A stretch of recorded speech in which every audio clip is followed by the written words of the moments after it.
Bienvenidos a la primera mesa de opinión de Antioquia. Es hora de iniciar Nos Cogió la Noche. Un placer estar con todos ustedes y con todo el grupo de trabajo. Mucha información en el día de hoy. Y quiero arrancar con una suya, Germán, porque realmente me impactó. No la había visto, pero me impactó cuando usted fue a hablarme del famoso video. Porque estamos en el siglo XXI, por Dios, esto no puede ocurrir. Lo que Germán nos va a contar ocurrió en Bogotá, por Dios. Qué vergüenza lo que nos está pasando a los colombianos. Cuente la historia, Germán.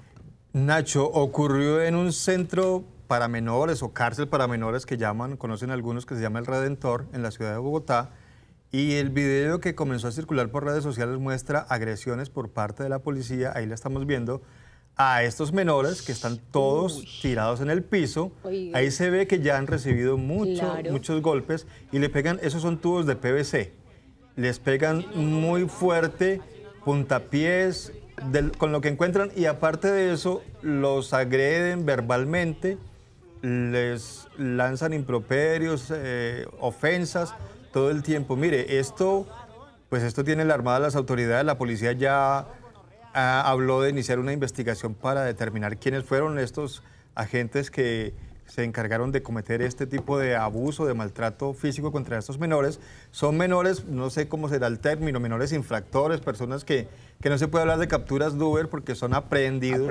Así se llama, es el término que se utiliza para menores de edad, que no van a cárceles normales por ser menores de edad, sino una especie de centros de rehabilitación mientras cumplen su condena.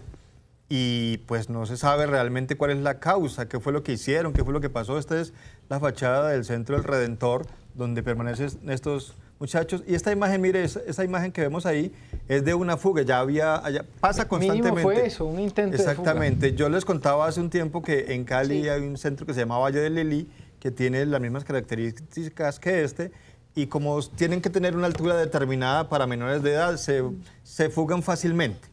Pero lo recapturan y lo vuelven a meter y no puede haber, pues así como gente armada, porque son unas condiciones distintas para cualquier otra persona que esté recluida o privada de la libertad.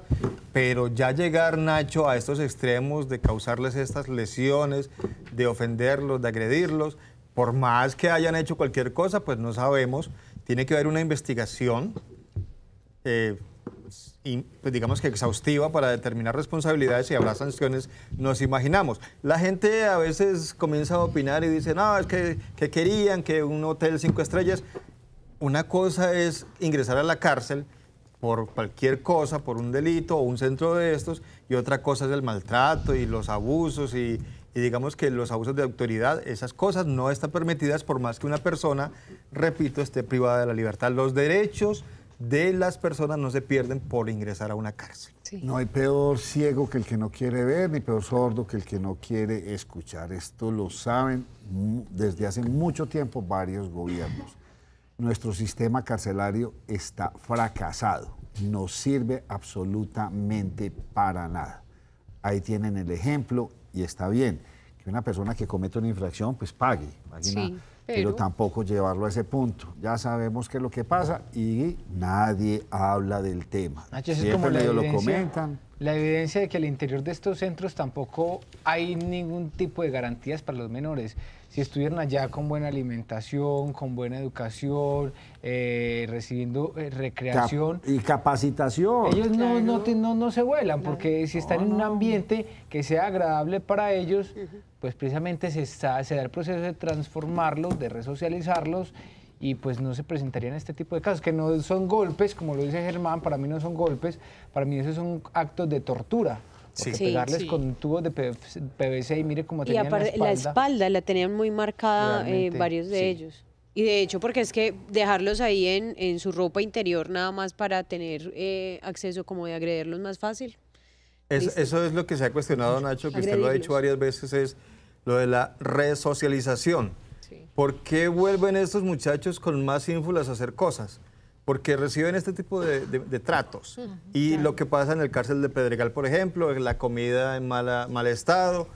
Repito, no significa que le aplaudamos a las personas que llegan a la cárcel por cometer delitos sus acciones, pero hay que tener en cuenta, nos guste o no, las personas privadas de la libertad no pierden su dignidad. los derechos humanos se les tiene que respetar. Es la libertad. Exactamente. Lo único que se les priva es de la libertad, uno de los derechos, pero no los demás. Entonces, no estamos de acuerdo con esto. Me parece que mal ejemplo y vamos a mandar a estos muchachos a la calle con ese resentimiento, con ese odio por la fuerza pública y seguramente no podemos esperar nada bueno. Muy bien, tal vez la segunda noticia que me impactó en el día de hoy es una que tiene Yasmín, porque vinieron hay unas imágenes de sobrevuelos en el Bagre. Sí, señor. Tampoco se sabe, se le ha dicho a todos los gobiernos, a todos los mandatarios, Colombia está entrando en un proceso de deforestación acelerado a su máxima expresión. Sí. Esto ya no tiene nombre, lo mismo está pasando en Brasil. Tenemos la reserva de oxígeno más importante del planeta Tierra y parece ser que tampoco nos importa. Miremos las imágenes, Yasmín, y cuéntenos. Claro que sí. Mientras vamos observando el video, eso fue un sobrevuelo que se hizo este fin de semana en la zona del Bagre. Fue una comisión de representantes que estuvo precisamente en ese municipio con el fin de mirar o evidenciar el daño que ha hecho y que ha sido irreparable de la minería, tanto la ancestral como algunas personas lo identifican como la minería ilegal. Eso no es ancestral. La ancestral es la que se hace el barequeo. El barequeo, ese es el asunto, pero es que la cantidad de mineros o de minería que se está desarrollando en esa localidad corresponde casi que al 90%. Entonces no es un daño que se ocurrió o que lo hicieron 3 años atrás, es un daño que viene de muchísimos años atrás. Es que ahí el caso es que están metidos los grupos ilegales, entonces claro, como tienen la capacidad fuerte, contratan más maquinaria y es donde esto toma unas dimensiones inmensas. Y que incluso eso era una de las cosas que ellos estaban evaluando porque finalmente es ver de qué manera se invierten los dineros en de los recursos que les dan por regalías, porque finalmente ellos dicen, bueno, si están recibiendo un dinero de parte del Estado simplemente por, digamos que utilizar este sistema para sacar oro, pues que finalmente sea también una reparación o tratar de controlar como ese daño tan irreparable de la deforestación que se está viviendo en este municipio y que finalmente pues uno dice, yo que he volado en helicóptero, tuve la oportunidad de hacerlo, por Dios, eso lo vi yo hace 8 o 9 años y vuelve la misma historia, saben, sí, lo ven y no hacen nada. Bueno, don José Fernando Gil, le fue mal al Fondo Monetario Internacional, pero grave, porque ellos decían que la inflación en Venezuela este año iba a ser de 1 millón, ¿sí? Y superó ampliamente la expectativa. Por Dios, solo en el mes de septiembre fue el 233% y en lo que va acumulado de este año va el 115.800%. Nacho, pero no le fue mal al Fondo Monetario, le está yendo mal a Venezuela. No, total, pero imagínense que ya dieron el dato a lo que va a llegar la inflación en Venezuela, a 4.292.000. Dicen que de seguir esta tendencia será récord mundial, podría llegar a superar tranquilamente las que pasaron después de la Segunda Guerra Mundial. Y a principios de siglo. Africanas, por Dios, qué cosa. Y entre otras les cuento que un sacerdote, pues, dijo la siguiente homilía, y ya les voy a contar qué le pasó a este sacerdote. Si alguien tiene que irse, es quien es responsable de que miles de niños hayan ya atravesado la frontera de la desnutrición severa. Si alguien tiene que irse, es quien es responsable de que haya miles de venezolanos hurgando en la basura, buscando un desperdicio para saciar el hambre. Si pues bueno, ¿Esto fue en Venezuela? Sí, fue en Venezuela. Fue el arzobispo de Barquisimeto por la homilía que dio hoy en la misa. ¿Ya se tuvo que ir él? No, lo metieron preso. Lo capturaron y se lo llevaron preso. Ay, pues el audio de 1 minuto, pero donde realmente acusa al gobierno y dice, ya, es hora de que se tienen que ir, esto no puede seguir así. Pero definitivamente la cosa está en un punto que el que hable mal en Venezuela, no se puede. Vuélese para Colombia o téngase las consecuencias. Eso no puede ser una democracia, Nacho. Si se comienzan a violar esos derechos fundamentales de la expresión, sea como sea, es la preocupación de mucha gente, incluida la Iglesia, que también está para eso, para preocuparse y pensar en la gente menos favorecida. Entonces, si llegamos a eso de que nadie puede opinar en contra de un gobierno, estamos en una dictadura, pero hace rato. Pero estas muestras, cuando se comienzan a coartar esas libertades y a apresar a la gente por lo que dice y por lo que piensa, pues yo no sé hasta dónde iremos a llegar. Pues hombre, terminará muy mal Maduro. Va a terminar, y yo creo sí, que por eso no quieren soltar el poder ni Diosdado Cabello, ni Maduro, ni Tibisay, ni toda esta cantidad de personas que están allá encostradas, acabando con lo que iba a decir José. Nacho, pero ¿cuánta gente va a terminar mal antes de que termine mal Maduro? Eso es lo preocupante del asunto. Arrastrando una Están terminando mal. O sea, tiene usted arrastraron a cuántos, a 20, a 30, 40 millones de venezolanos, los arrastraron todos a la... Se dicen que tenían 31, 32 millones de habitantes. Bueno, póngale que 20 millones, por Dios, se van a ir a la ruina absoluta y vaya a recuperar ese país. Le fue mal a su equipo, hombre, don José, ¿qué le pasó? Sí, Nacho, perdió el clásico con Deportivo Independiente Medellín. Preocupa bastante para la hinchada, preocupa porque el técnico interino, que yo era uno de los que le apostaba que lo debían dejar hasta final de año, parece que no va a dar la talla. Buena noticia para los hinchas de Medellín, porque este equipo que estaba en crisis hace 3, 4 fechas, parece que se está recuperando y tendría en el papel con qué llegar y meterse a los 8. Y algo que es poco común en el fútbol colombiano, que Nacional esté en crisis. Y cuando Nacional está en crisis, pues ahí puede ser campeón cualquiera. Y Nacional en crisis se puede quedar hasta por fuera de los 8. Tiene una carta en el papel y en la Copa Colombia, que ya tiene un pie en la semifinal. Falta el partido de vuelta y ese torneo da un cupo directo a Copa Libertadores, a la fase de grupos. Bueno, también le cuento en lo económico, José, que no se sabe si es una reestructuración o crisis, pero DirecTV empezó a retirar a todo el mundo. Solo la semana pasada hubo 6 despidos en la ciudad de Medellín. La semana antepasada, esta semana también arrancaron y usted se va. ¿Despidos de qué nivel? De todas las sucursales, de todas las filiales.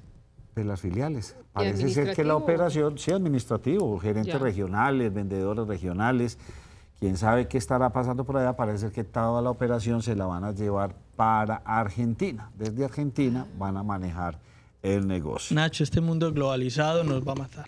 ¿Será que sí? Por Dios. Y estos cableoperadores, que a ellos lo único que les interesa es meter a los canales internacionales la misma oferta para toda América Latina y que todos los latinoamericanos perdamos nuestro pan regional. Qué preocupación.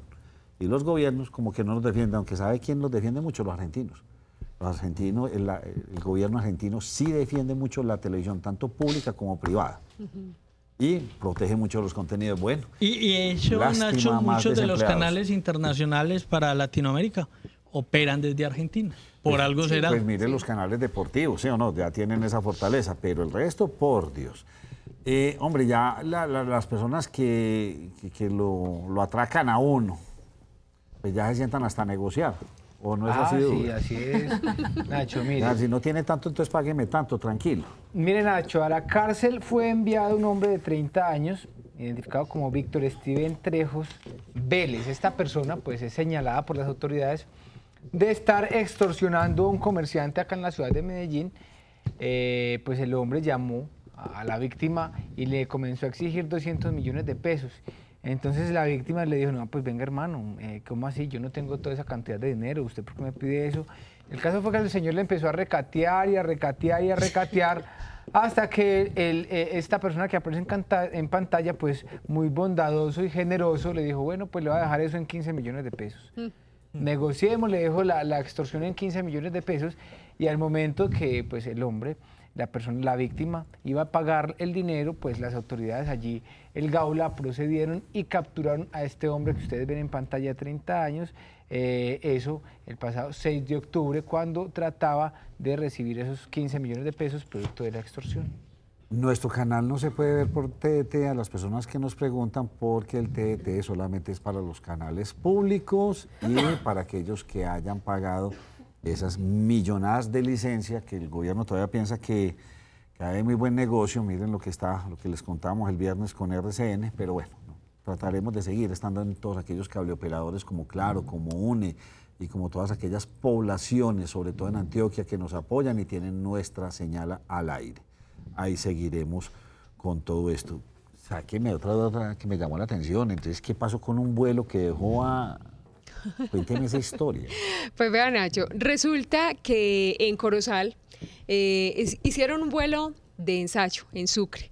La empresa Avianca pues hizo su vuelo de prueba y obviamente para ellos el vuelo fue totalmente exitoso. ¿Pero con qué avión? Con un avión grande, porque es que yo estaba en el aeropuerto de Corozal y a Corozal llegan aviones pequeños. Con un Airbus 318. Bueno, un avión grande, listo. Exactamente, mire, aquí lo estamos viendo en pantalla. Este video incluso lo subió el alcalde de Corozal, manifestando que estaba muy orgulloso de poder ofrecer este servicio, el señor Jacobo Quesep.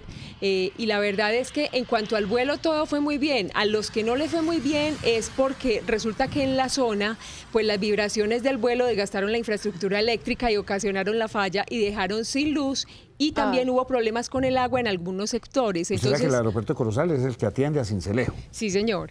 Entonces la pregunta es, listo, el vuelo de prueba pues dio estos resultados, a nivel de vuelo todo estuvo muy bien, el aeropuerto sí da la capacidad para este tipo de aeronaves, pero entonces, ¿qué va a pasar con la infraestructura del agua y de la luz? Porque si eso fue en el vuelo de ensayo, lo tienen como que reforzar para que no le siga pasando. Bueno, pensé que había sido que se había llevado las redes eléctricas, no conocía la noticia. Bueno, menos mal fue un problema de índole menor. Sí, y lo tienen entonces que, pues tienen que ponerle bastante atención porque los vuelos empiezan a partir del 12 de octubre. Entonces todo el que quiera viajar, ¿se van a hacer efectivos sí, en el tipo? Sí, lo van a hacer efectivo, por eso es bueno decirles y obviamente pues yo me imagino que ya la autoridad con esto que les pasó pues va a tomar las medidas respectivas porque no puede ser que en cada aterrizaje pues se les vaya la luz y les corte el agua. Ay. Liliana, hablemos un poco como de infraestructura, Babilonia, CDO, diferentes parques. Usted tiene tres noticias. Yo primero le voy a hablar de Babilonia y de CDO que de pronto están muy asociados el uno con el otro. Vea, hablemos primero de Babilonia. Recuerdan ustedes que en el mes de junio fue evacuado como tal el edificio Babilonia con cerca de 36 apartamentos. Fue evacuado precisamente por el riesgo de colapso que tenía la estructura. Resulta que desde ahí empezaron una cantidad de trámites, entre ellos la administración municipal le pidió al constructor que realizara un estudio con personas idóneas para realizarlo, para ver en qué estado se encontraba la estructura. Ellos presentaron un primer informe, el primer informe no fue muy satisfactorio para la administración municipal de Itagüí. Se les hicieron otros requerimientos, ellos presentaron otro informe y ese informe fue socializado en su parte el día de hoy en una audiencia pública. Lo que pasa es que en esa audiencia pública la idea era poder determinar qué iba a pasar con el edificio, si el edificio tenía que ser demolido o si se podía repotenciar. Resulta, Nacho, que no quedamos en nada, y le voy a decir por qué no quedamos en nada, porque la audiencia tuvo que suspenderse, porque el constructor, voy a dar mi impresión, no estaba como muy bien preparado para lo que se le iba a presentar en esa audiencia. Se pidieron, la administración municipal, de acuerdo, después del estudio que ellos presentaron, analizaron ese estudio con ingenieros y demás, encontraron algunas inconsistencias.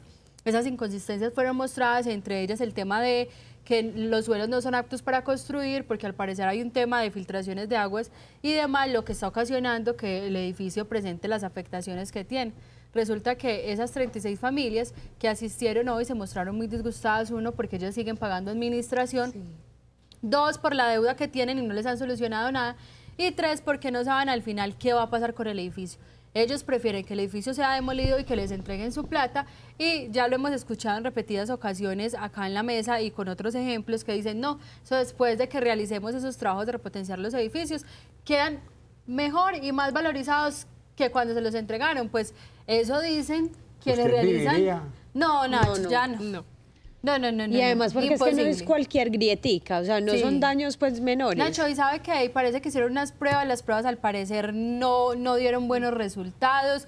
Ellos tenían que tener una bitácora con cualquier cambio que le hicieran a los permisos que habían obtenido. Al parecer la bitácora no existe, no tienen la documentación, no tienen algunos permisos pertinentes, y desde la Administración Municipal de Itagüí pues anunciaron que se van a iniciar también las investigaciones pertinentes dentro de la Administración Municipal para saber cómo se dieron esos permisos y si hay de pronto alguna irregularidad, porque me lo mencionan los mismos propietarios, que se empiece desde ahí, desde donde iniciaron los permisos, porque la administración municipal pues no se puede lavar las manos así tan simple, dicen los propietarios. Le voy a proponer algo a las universidades, que monten ya una carrera de demolición de edificios y construcción, porque ni siquiera va a ser de moda. Vea, yo le hacía una cosa, José, y seriamente, si se pusieran a revisar la norma en este país, podríamos hablar de un porcentaje altísimo, pero impresionantemente algo, de construcciones así, sea unifamiliares o de 3 o de 4 pisos, que no cumplen la norma. Ya, Nacho, y ese edificio está ubicado, quienes de pronto tienen algunos añitos y lo recuerdan, en un parqueadero que era tradicional en el sector de Itagüí, donde iban los muleros y demás. Y ese parqueadero tenía pozo de agua propio para lavar vehículos. O sea, que nada raro pues el tema de las aguas que menciona Lili, sean fruto de ese pozo que no sé si estaba sobre el lado que estaba ubicado el edificio. Y hay algo además y adicional a eso, Nacho, y es que a esta altura, con tantos edificios, tantos problemas, y todavía no se legisla nada para que todas esas personas que adquieren deudas hipotecarias, dan una inicial, quedan con culebras a 15 y 20 años, y ante estas fallas estructurales o de otra índole en los edificios, todavía no se ha legislado nada y esas personas siguen pagando las culebras. O sea, el edificio tarde que temprano le hacen la implosión y la gente queda con la culebra. Siguen y perdió un poco de plata. Sabe que los bancos nunca van a perder. Por eso, pero ya era la hora que desde el Congreso que lo protegieran, y se diera un pequeño aporte para tener un seguro que cubriera ese tipo de eventualidades, porque ya son muchos, en Medellín son varios. Bueno, nos ponen un SOA, no van a poner eso, tiene usted toda la razón. Eso sí, lo meten en un SOA y eso no, me parece interesante. Porque acuérdese que eso comenzó con el Space, o sea, que fue escándalo nacional, eso no fue solamente aquí. ¿Y sabe a quién se lo deberían exigir? Cartagena, claro. Y el Space son como y no ha pasado nada. ¿Y sabe a quién se lo deberían exigir ese SOA? A los constructores. Sí, que respondan. Porque entonces la población pague. Sí. No. Señor, usted tiene que pagar este SOA durante 10 años o 15 años que demuestre que su edificio no se va a caer. Claro, el llamado, Nacho, es para los congresistas, así como lo hicimos el otro día cuando tuvimos a Sandra, la representante de Bosque Verde, se llama, que construyen los apartamentos sin suficientes parqueaderos. Los congresistas, ¿dónde están? A veces se ponen a hacer propuestas de proyectos de ley hasta para condecorar gente. Sí. Porque a eso también... Nos dedicamos a eso. Exactamente. Son muy buenos. Muy buenos para condecorar gente, pero este tipo de cosas que afectan a la gente es que están afectando a mucha gente. Miren lo de Space, que hubo 11 muertos. Sí. Y entonces ahí están los de Continental Towers esperando que les respondan y nada. Usted ya no va a hablar de eso, Liliana. Panamá ya me dice, el seguro existe y todos se hacen los pendejos, pero si existiera entonces esta gente, ¿por qué está reclamando y por qué está viviendo ahí don Juan? Entonces el seguro existe y nadie lo toma, Nacho. Entonces nadie lo toma, por Dios. Sí, o el seguro cubre lo que no pasa. Lo que pasa es que tengo entendido que hay 2 seguros, eso nos lo explicaban en el Bernavento, el edificio que también fue demolido hace poco, nos explicaban a las propietarias que hay 2 tipos de seguros. Uno, que son seguros, por ejemplo, por cualquier problema de naturaleza que se presente, un temblor, una inundación, una caída de un árbol y demás. Y el otro, que sí ya es por problemas estructurales, pero sí... Creo que el televidente tiene razón, hay muchas personas que ese no lo toman. Pero Leo... pero ya este paso, Nacho, es el que nos va a tocar tomar de ahora en adelante. El primero que habla Lili es el que tiene todas las edificaciones con crédito hipotecario, que cubre muchas cosas, pues muerte del incendio, terremoto y demás, pero no cubre esta eventualidad. No, pero sí hay que exigir garantía. Pues al constructor, entonces que se asegure. No, y debería haber y una ley que proteja a quien compra la propiedad, porque es que tan tranquilamente que no es que la sociedad que construyó ya no para existe. tener una casita y van y se la derrumban a uno, no. Nacho, pero ya pues le termino de contar. Bueno, siga. Resulta que esa audiencia va a quedar para el 22 de este mes, o sea que ya vamos a estar muy pendientes para poderle contar a todos nuestros televidentes. Y el otro caso que usted me preguntó es el de la Continental. Resulta que hoy iniciaron las audiencias precisamente porque después del año 2016 la superintendencia les había exigido a los de CDO que debían pagarle a los propietarios.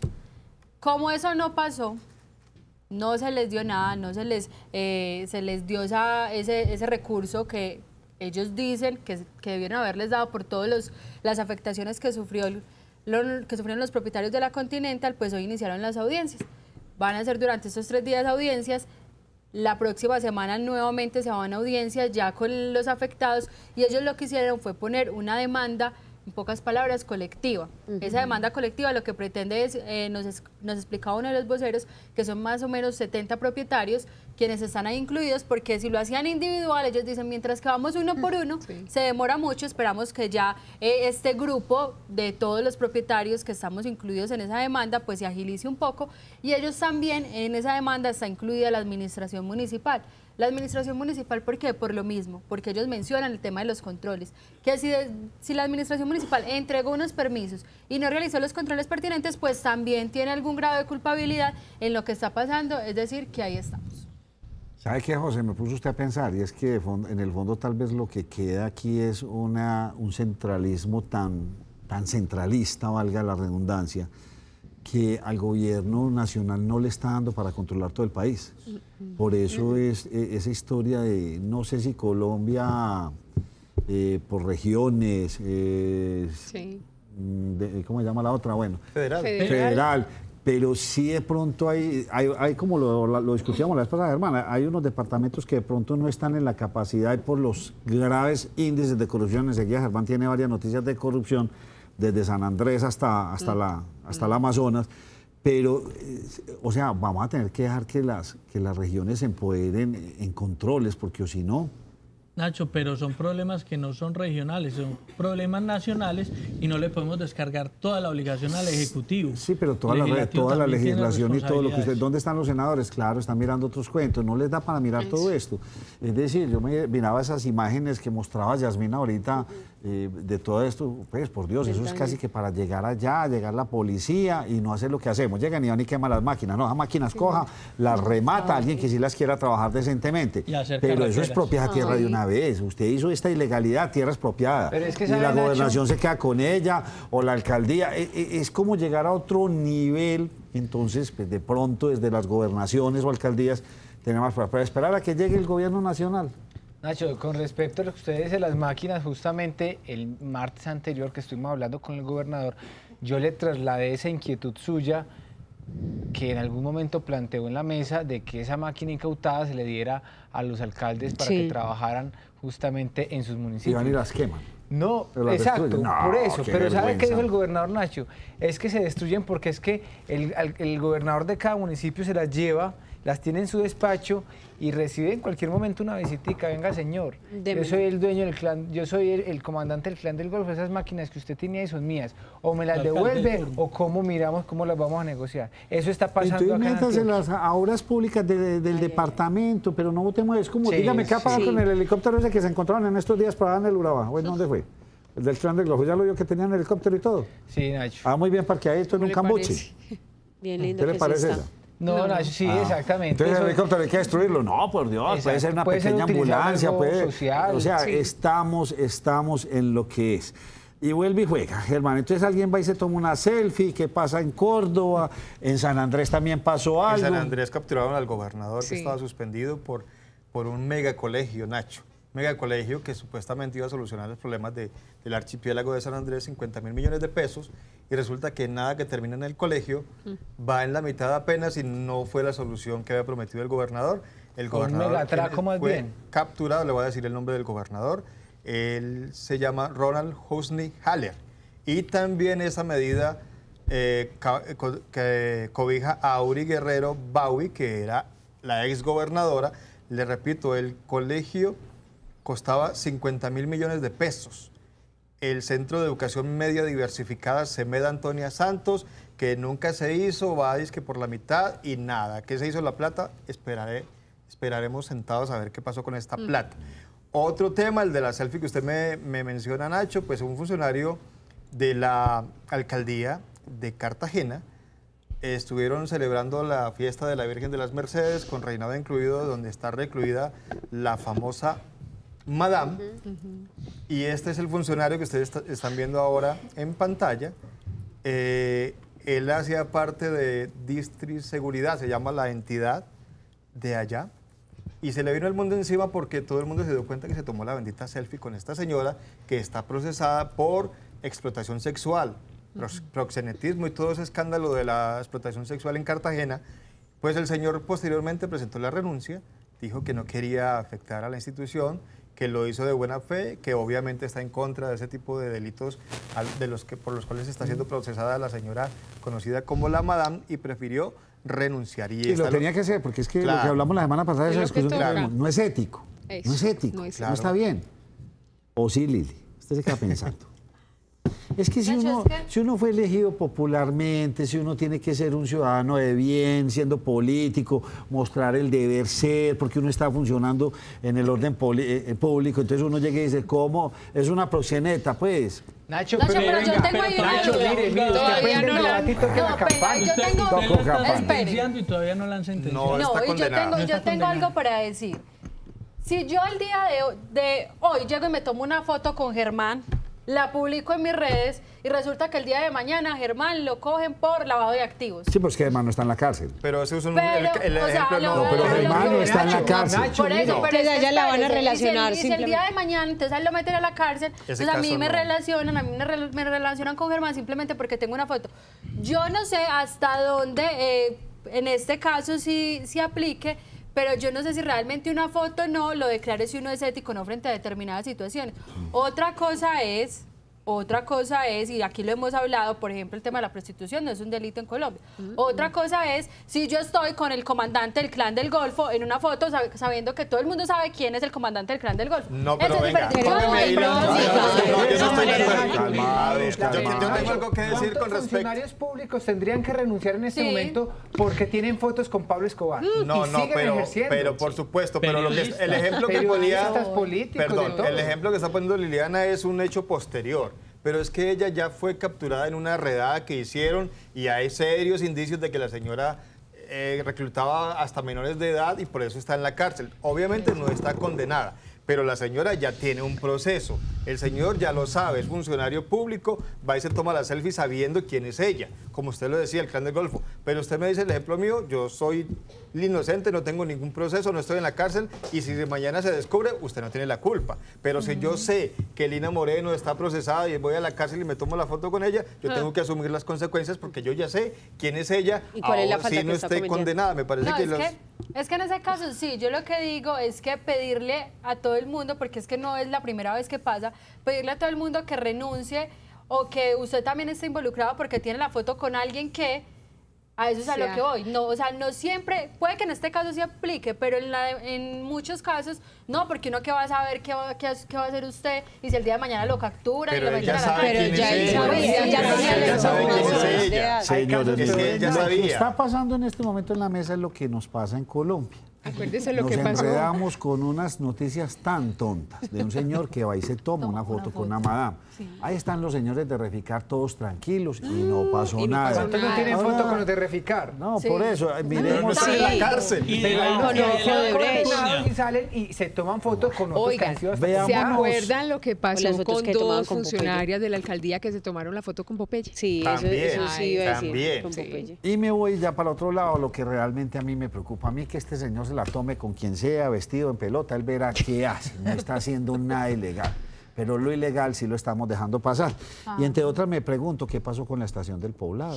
Pues Nacho, vea, le cuento. Otro enredito ahí de esos. Sí, señor, vea, está enredado porque recuerde que la estación del Poblado, el metro, pues iba a tener una ampliación que debía haber sido entregada el 28 de agosto. Resulta que el contratista no cumplió y hasta el próximo semestre, mejor dicho, el segundo semestre de 2019 va a ser la entrega de esta parte que es, digamos, la ampliación que consiste en una torre que va a tener accesos, rampas y todo con el propósito de agilizar más el flujo de las personas, porque la verdad, recuerde que esta estación moviliza 45.000 personas y después de las 4 de la tarde moviliza el 40% de esta cifra que les acabo de mencionar. Entonces, ¿qué pasó? El contratista es Pórticos SAS.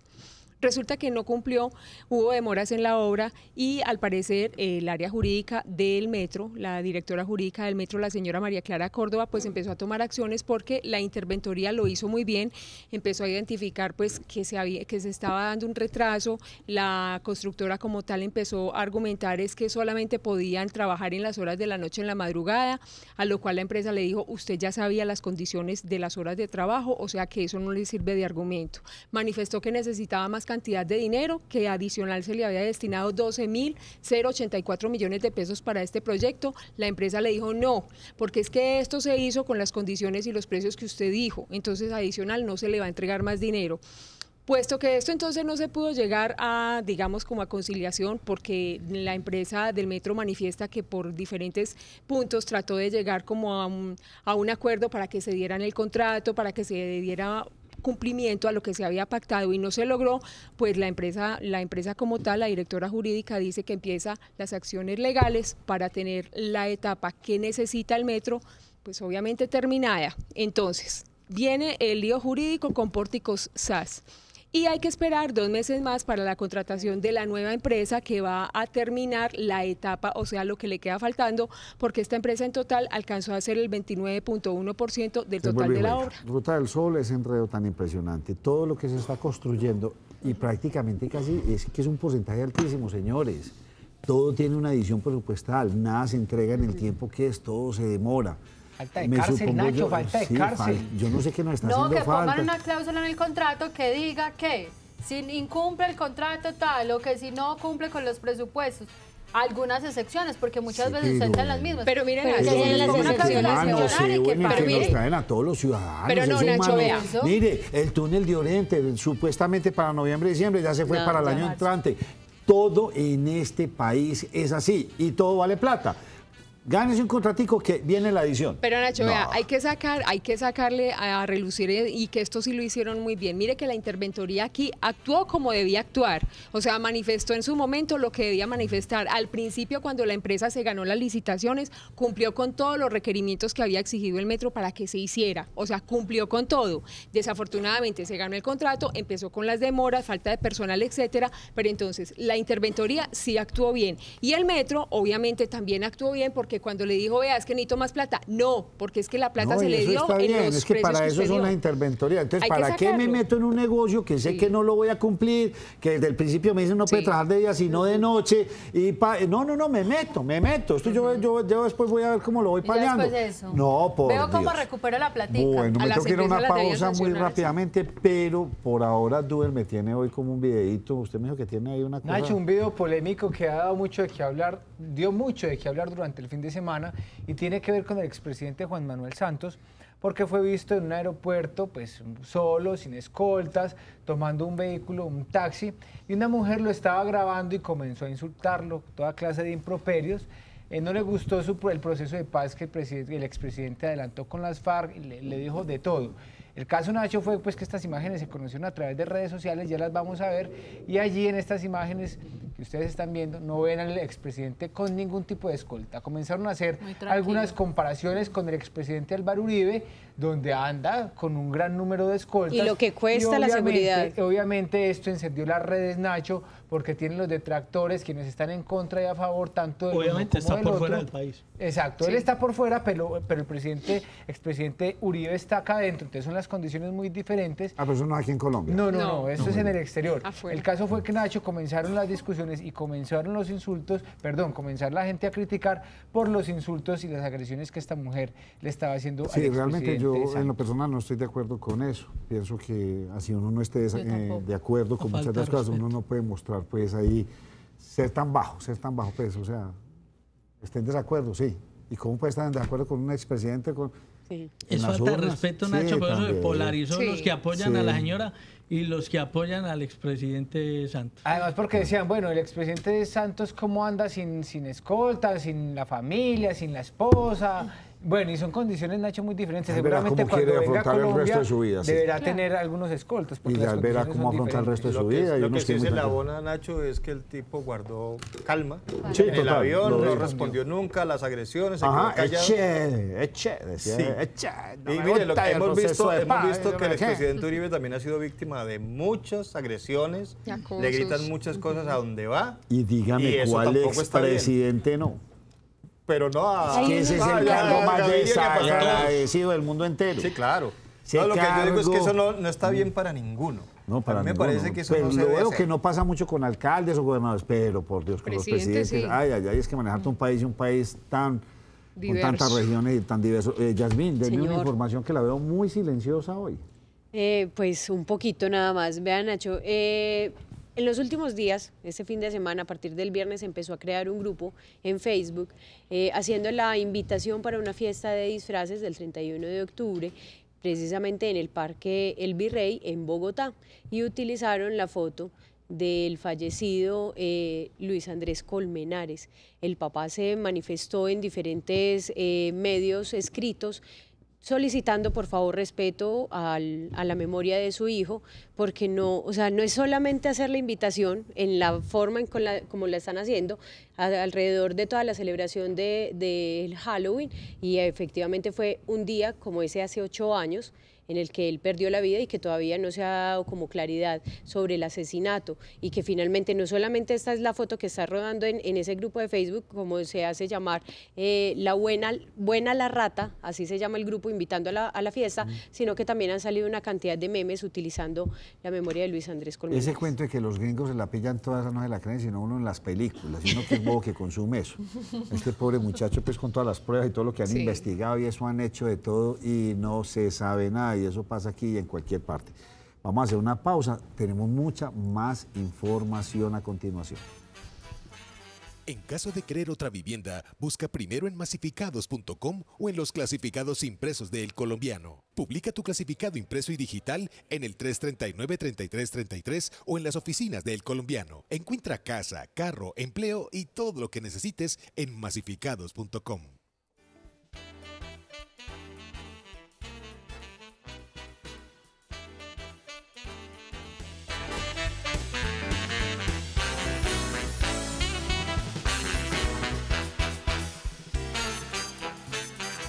Continuamos en Nos Cogió la Noche, la primera mesa de información de Antioquia. Qué placer estar como siempre con todos ustedes. Don Wilson Córdoba Mena, director territorial de Antioquia, Unidad de Víctimas, bienvenido al programa. ¿Cómo está usted? Hombre, buenas noches. Muchas gracias por la invitación y le vamos hoy a contar a los antioqueños hoy qué es la unidad para las víctimas en este departamento que tiene las mayores víctimas del país. Bueno, perfecto. Antes de darle paso a usted, Duber, ¿siguen los homicidios en la Comuna 13? Sí, Nacho, mire, lamentable, anoche exactamente, otra persona fue asesinada allí en la Comuna 13, un hombre que aún no ha podido ser identificado por las autoridades, quien tendría entre 30 y 35 años de edad, fue asesinado en el sector El Socorro.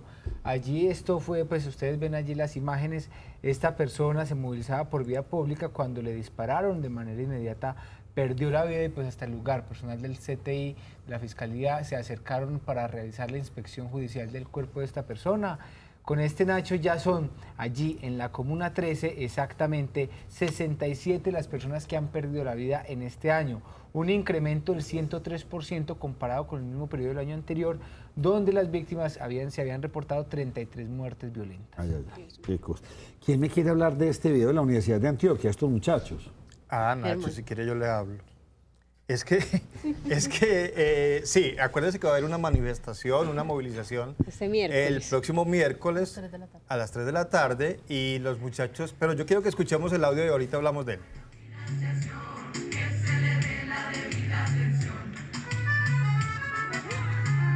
La universidad pública se queda sin piso, hay que hacer urgente la repotenciación. Y ya los ingenieros y los calculistas y otros especialistas tienen ya la solución. Buena financiación, que se le dé la debida atención. Buena financiación, que se le dé la debida atención. Ahí queda uno como inspirado. ¿Cómo se nota que llegó diciembre, por Dios, con esta musiquita? ¿En qué consiste esto, Germán? Lo que pasa, Nacho, es que están protestando las universidades públicas. Ya se unieron también algunas universidades privadas en solidaridad con la universidad pública. La Universidad del Valle está también, la Universidad Nacional, la Universidad de Antioquia, todas las universidades públicas a protestar por la desfinanciación. Acuérdense que tuvimos aquí el rector de la Universidad de Antioquia hablando de todo lo que les hace falta a las universidades públicas. Él hablaba más o menos de 1 billón que se necesita para poder que las universidades públicas sigan funcionando. Están hablando de ese programa de Ser Pilo Paga. Sí. Esos recursos deben buscarse de otro lado y no de los recursos de las universidades públicas. Los estudiantes están, por supuesto, en pie de lucha con esto, y lo que están haciendo estos muchachos es de una manera, digamos que pacífica y Sí. muy alegre, a propósito de la cercanía con diciembre, invitando a la gente a que participe y contando cuál es el problema. Desfinanciación, dicen ellos en la música, y es eso lo que está En la pasando. educación. Y aparte porque es que la invitación que ellos hacen es no solamente a la entidad como tal o a los estudiantes a que salgan, sino que convocan a toda la comunidad, porque ellos lo que pretenden con la aprobación que se va a dar de recursos el próximo 20 de octubre, ahí es donde van a, digamos que a manifestar cuál va a ser el presupuesto real para el 2019 para las universidades públicas, es que se tenga y se cambie ese artículo 87 de la Ley 30 de 1992, en la que la regulación o el aporte que le hace el Estado a las universidades públicas se basa en el factor del IPC, más no en el proceso gradual de cómo se está viniendo o se está desarrollando, sí, crece también en la financiación pública. Y además porque es que incluso ellos manifestaban, y lo decía también el rector de la Universidad de Antioquia, es que han crecido o han ampliado su cobertura en un 300% desde el 92 y no les han dado un aumento significativo para esa financiación. Eso es lo que van a solicitar con la salida a marchar este 10 de octubre a las 3 de la tarde. Lo que decía José Fernando Gil, pero José, es que este Estado colombiano está bastante grande. Va a tocar, o sea, impuestos no podemos pagar más. Yo no sé qué va a hacer este presidente del próximo, pero porque es que no hay plata para tanto. O sea, es que estamos hablando, y son billones y billones en infraestructura, en salud, en educación. O sea, es demasiado en las fuerzas militares. ¿De dónde sacar tanto dinero? Vuelva eficiente el Estado, José. Nacho, pero de todas maneras tenga en cuenta que la principal fuente de recursos del Estado es el petróleo. El petróleo se hizo el presupuesto nacional a $65 el barril, con barril en tasa de cambio a 2.800, 2.900. A esta altura estamos hablando de que el barril de petróleo está a $85. La tasa de cambio está a 3.050, 3.030, 3.050. ¿Y cuando acaba el petróleo, entonces qué? Cuando se acaba el petróleo. Otra alternativa, Pero, es precisamente llegan allá. Eso que dice José es muy bonito como economista, pues, pero cuando no acabe, ¿qué? No, lo que pasa es que yo le quiero plantear otras realidades que hay, porque es que el ministro Carrasquilla nos tiene pues con el cuento de que estamos en el peor de los mundos, y la verdad es que el mundo no es el ideal y que el escenario no está fácil y que hay que sacar recursos para muchas cosas. Pero tenga en cuenta, ¿verdad?, que el combustible nos lo subieron a todos desde el pasado sábado. Sí. Y el ACPM, o sea, no, pues sí, estamos llorando mucho y es cierto, quedaron muchos programas desfinanciados y demás, pero tampoco está el panorama. Pero pues, sí hay, no el panorama es tan crítico, pero sí hay una desbalance. Sí, hay un desbalance sí, grande, el Estado colombiano gasta mucho. Obviamente, y la situación del petróleo es coyuntural, no sabemos burocrático, a la vuelta de un año cómo esté. No, es burocrático. Aquí ponemos director, más director, más director, más director, más director. Más y después, más agencia, más después subdirector, más y después su agencia. Eso es lo que nos encanta a los colombianos. Es que hay que poner a la gente que vota, Nacho. Hay que pagar los favores, acuérdense. Entonces usted tiene ministro, hay que poner el asesor y el asesor. Y el secretario. Entonces ya no caen en la casa de Nariño. Creo que la van a remodelar, le van a poner 5 pisos más para todos los asesores. No, por Dios. bien grande. Ave María. Bueno, ¿quién? Vea, me faltan 3 noticas rápidamente con ustedes. Por ejemplo, Liliana, no me hablo de los parques.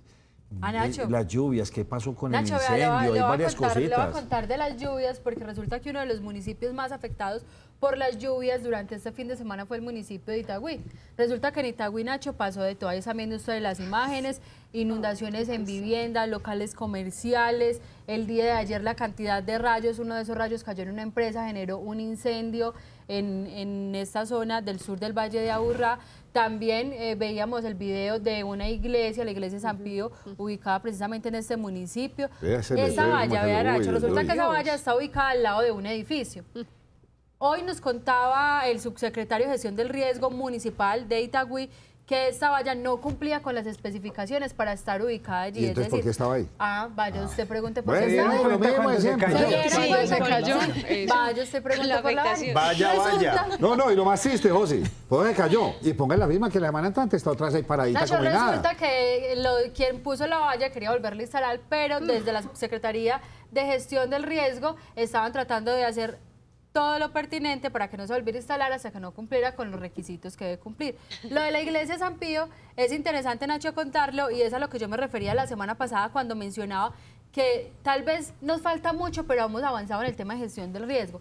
Resulta que esa iglesia llamaron, la evaluaron el día miércoles, personal técnico evaluó la iglesia, dijo algo está como mal.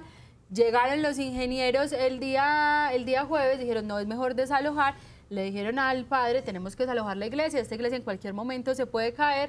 El padre de la iglesia accedió a desalojar, logró sacar algunas de las cosas y de las pertenencias que tenía en la iglesia. El día sábado fueron a realizar nuevamente una visita. Cuando estaban realizando la visita, uno de los ingenieros dijo, yo creo que es mejor salirnos porque algo suena mal, no sé, no estoy como muy confiado acá. Ellos que salen y minutos después se desploma como tal la estructura.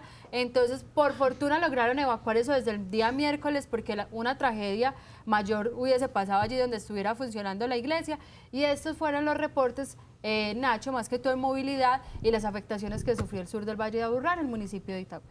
Me hace dar rabia a mí. ¿Pero por qué? Nacho, Que iglesia. todo se nos está cayendo. Todo se cae. Nacho, pero dale cuento. Todo. Nacho, ¿Qué pero dale le cuento está a la iglesia. pasando a los Iglesia ingenieros y a los construida en 1900, calculistas? No, pero iglesia Nacho, vea. construida en 1955 nos Nah. decían al mediodía. No, Nacho, vale O sea, cuento. Sí, esa iglesia tiene más de 60 años. Lo que pasó es que, por buena fe, diría uno, los curitos dijeron, pongamos esto más bonito, se pusieron a ponerlo más bonito, le pusieron mucho peso al techo y la estructura no resistió la cantidad de peso Pero que le yo estoy de pusieron. acuerdo con lo que dice Lili, sí hemos avanzado porque Sí. se imagina Nacho, si no lo hubieran evacuado Sí. ayer que se desplomó Misa de domingo. en una misa de Pero mediodía, somos, ¿cuántos pero muertos? somos olímpicos. Entonces al sacerdote que estaba allá le dio por ponerle cositas, quién sabe qué peso adicional le Sin metió, según me está estudio. contando Liliana. Claro, la estructura no aguantó. No aguantó. ¿Cuándo sabe? Entonces ahí sí, me tengo que retractar. ¿Cuándo era que sabemos utilizar a los profesionales? Venga, señor ingeniero, ¿será que puedo colgar jamatica ahí? Esa Hombre, lámpara el que ingeniero me pesa dijo que tantos sí, kilos. el calculista. Ay, ay, ay. Don Germán Mendoza, don Wilson Córdoba, hasta aquí. ¿Por qué lo invitamos hoy? Pues Nacho, porque está recién llegado a la Dirección Territorial de la Unidad de Víctimas en Antioquia. Recuerde que antes estaba Jorge Mario Alzate, él dejó esta entidad y pues queremos preguntarle al doctor Córdoba Mena cómo recibe la Unidad de Víctimas actualmente en el departamento de Antioquia. ¿Qué ha pasado con las víctimas que ya se conocen y qué está pasando con reparaciones, con todo lo que tiene que ver con el conflicto y las personas que resultaron afectadas por él? Bueno, buenas noches. Buenas noches. Tengo que decirle a todos los antioqueños, y es que la unidad de víctimas de Antioquia, estamos en la mejor entidad del Estado en Antioquia. Esta ha sido una entidad que Jorge Mario, que estaba anterior, que es mi gran amigo, estaba trabajando y los resultados están allí. Esta es una entidad, el 24% del presupuesto nacional de la unidad de víctimas se ha invertido en Antioquia. En los 7 años que lleva la creación de la ley 1448 y que el 4 de junio del 2011 que arranca la unidad de víctimas, en los 7 años son 10.3 billones de pesos ha tenido esta entidad, y de los cuales 2.4 billones se han invertido en Antioquia. Sí. Antioquia tiene 1.3 millones de víctimas de las 8 millones de víctimas que tenemos. Este es un departamento en tragedia que necesita la articulación, la armonización y la entrega de las instituciones que tienen la corresponsabilidad de este tema. Ahora Y que lo estamos es- hablando, perdón doctor que le interrumpa, ahora que estamos hablando de desfinanciación y tema de dineros y toda la cosa, sabemos que en el país pues, se calculan más de 8 millones de víctimas y no toda la reparación es económica, pero sí hay mucha reparación económica y se habla de falta de plata. ¿Sí habrá plata para reparar a las víctimas en el país y en Antioquia? Ni en este país ni en otro en el mundo tendrá la plata para reparar 8 millones de víctimas de la manera que está concebida. Pero es que lo que venimos a decir aquí es que el concepto de reparación está establecido en la ley 1448 y hay 12 medidas establecidas en el tema de reparación, y lo que tenemos que transmitir y decirle a la gente es que no solamente el tema monetario es la reparación de la víctima. Porque las víctimas, y aquí vamos a hacer un trabajo entre todos y ustedes desde medios de comunicación, y es que tenemos que llevar el mensaje, ¿cuáles son esas medidas de satisfacción que repara una víctima?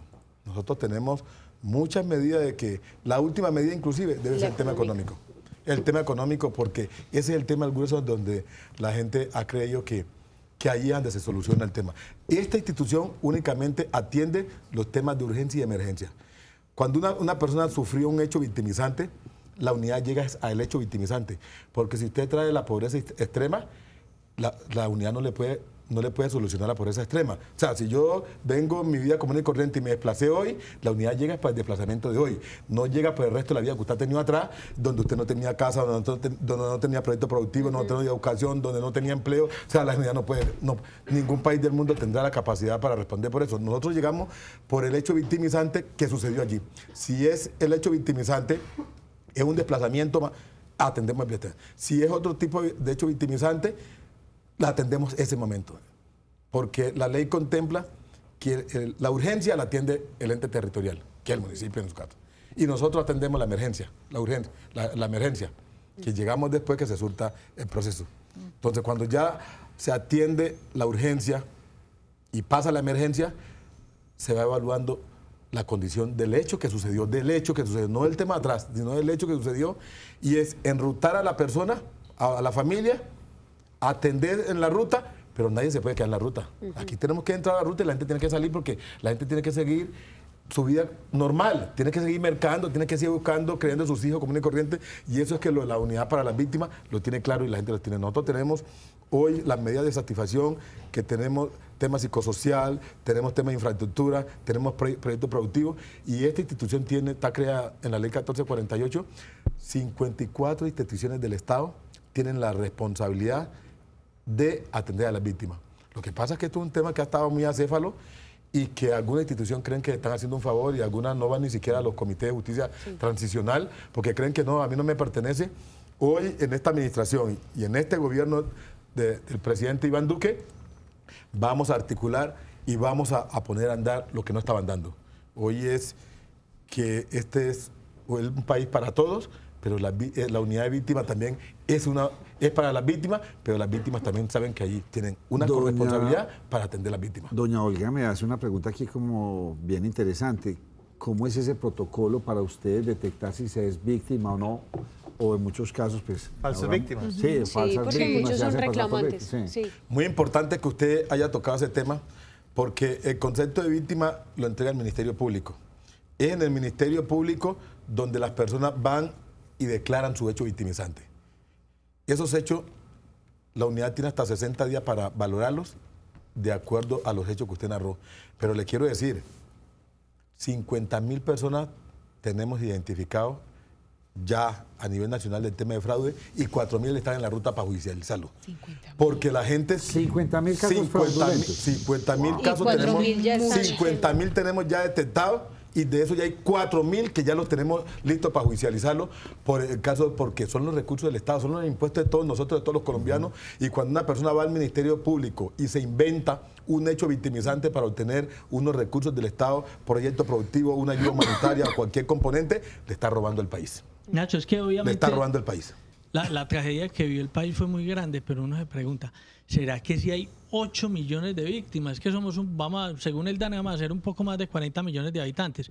Eso quiere decir que cada 5 personas que usted tiene en el horizonte, una es víctima del conflicto. Yo no sé si en realidad sean tantas. Es por el tiempo que se toma. Mire, Jorge, yo le aclaro lo que usted está apuntando, porque yo este tema, inclusive antes de llegar al Congreso, estos 4 años pasados, lo he trabajado, y lo he trabajado desde los principios rectores, que cuando hablábamos de migrantes, lo vengo estudiando. Cuando nace la ley 387 en 97 y nace la ley 418, teníamos dos componentes. Teníamos la ley 387, que era para el tema de desplazamiento, y teníamos la ley 418, que es la ley de orden público, con la que conocemos por orden público, donde se atendían todos los temas de hechos victimizantes por lo que había sucedido, que era homicidio, lesiones personales, delitos sexuales, y ahí teníamos esos dos componentes de la ley. Cuando nace la ley 975, se crea el decreto 1290. Y en el decreto 1290 se da la posibilidad a todo aquel que haya tenido una afectación del 22 de abril del 2008 al 22 de abril del 2010, que tuvieran la posibilidad de llenar el formulario, que muchos, ustedes vieron que mucho en todo el país, cuánta gente se reparó. Pero cuando nace la ley 1448, que yo inclusive desde el Congreso hice un debate el 25 de octubre del 2014 muy fuerte sobre esta ley, no sobre las víctimas, sino sobre la ley, y lo hice porque ya en la ley 387 se había hecho un barrio muy grande a través de los comités tripartitas. Los comités tripartitas era Defensoría del Pueblo, Procuraduría y en su momento la Red de Solidaridad o de Acción Social. Y se había hecho un barrio inclusive para todo el tema de la extemporaneidad, de los casos. O sea, esas víctimas que no habían podido declarar, a través de los masivos, ya el Estado ya ha hecho un barrido muy grande. Por eso fue la preocupación que el Estado, el gobierno que terminó el 7 de agosto, no tuvo el control de que se le vendió una esperanza a miles de personas y teníamos 3.700.000 personas desplazadas en ese momento, de esos 1 millón en hechos victimizantes. Pero cuando hacen la ley 1448 y le dicen a todas las personas que todo aquel que haya tenido una afectación del 1 de junio del 85 tiene derecho a rendir una declaración sin ningún control, a mí sí me preocupó ese tema, porque en ese momento el Ministerio Público, la ley le da un mandato que tenía que recibir todo aquel que fuera a decir que él del 1 de enero del 85 había tenido una afectación. Eso no tuvo control en el gobierno pasado. No tuvo control, y por eso lo que usted apunta es que hoy muchos estamos detectando quienes verdaderamente, o en el tema masivo o en declaración individual, quienes le hicieron fraude al país para obtener recursos del Estado. Y hoy estamos concentrados, y todos los procesos que tenemos en la unidad de víctimas, lo que concierne el departamento de Antioquia, estamos con lupa mirando cada uno de... ¿Cuántos son en Antioquia? Aproximadamente, ¿cuántos casos tenemos? En Antioquia. Sí. En Antioquia estamos revisando, y en estos días les doy la cifra exactamente para no cometer un lapso. Para no cometer un lapso. ¿Pero cuántas víctimas hay? 8 millones. En Antioquia hay 1.380.000 tiene Antioquia. Y es un departamento de 6.400.000 habitantes. Falta ver qué dice el DANE, que va en el censo a entregar cifras al parecer muy inferiores a lo que se tiene presupuestado. Nacho, y que incluso para, digamos que redondear un poco de la forma en cómo la gente hacía su declaración o reclamaba como víctima, era también con los soportes de prensa. O sea, en muchas ocasiones a mí me tocó, cuando ya estaba terminando mi trabajo de grado en la Universidad de Antioquia, filas y personas pegadas de los recortes de periódico, tomando fotos como evidencia para que pueda, digamos que soportar o sustentar que sí realmente fue víctima, porque lo que usted manifestaba fue una cosa abierta, que a partir del 85 hágale. Sin control. Y además porque muchas personas no se declaraban o no se aceptaban como desplazadas hasta que ya empezó con la ley 348, que empezaron a hacer como, vea, si usted cumple estos requisitos, usted sufre un desplazamiento. No, y sobre todo, como se vendió, es que se vendió en el país que todas las víctimas iban a tener reparación individual y reparación colectiva. Y cuando la gente le hablaban de reparación colectiva, todo el mundo creía que le iban a un barco o que le iban a un edificio, porque hubo una afectación a través del conflicto, y todo el mundo se le vendió el Estado la idea que la gente iba a tener una reparación material, efectiva, con cosas que soñaba la gente. Y eso no es así.